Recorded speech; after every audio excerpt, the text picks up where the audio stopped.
இஞ்சி கருவாட்டு தொக்குங்க. வாங்க எப்படி கொஞ்சம் பார்த்தலாமா? அதுக்கு ஒரு கடாயில் எண்ணெயை ஊற்றிட்டு சீரகம் கடுகை போட்டுட்டு அதுலேயே நறுக்கி வச்ச வெங்காயத்தை போட்டுக்கோங்க. இஞ்சி பூண்டை இடித்து போட்டிருக்கேன். அது போட்டு நல்லா வதக்கிட்டு ஒரு தக்காளி ஆட் பண்ணியிருக்கேன். உப்பு போட்டுக்கோங்க.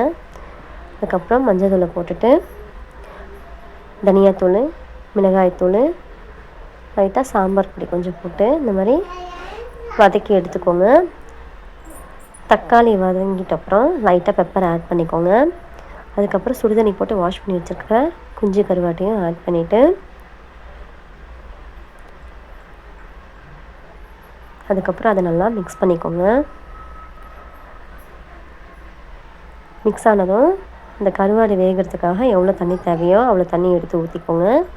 இந்த மாதிரி கருவாடு வெந்ததும் லாஸ்ட்டாக கொத்தமல்லி தூவி விட்டு இந்த மாதிரி ஃபுல்லாக மிக்ஸ் பண்ணிக்கோங்க. அதுக்கப்புறம் இதை சாதத்தோடு வச்சு சாப்பிட்டு பாருங்கள்.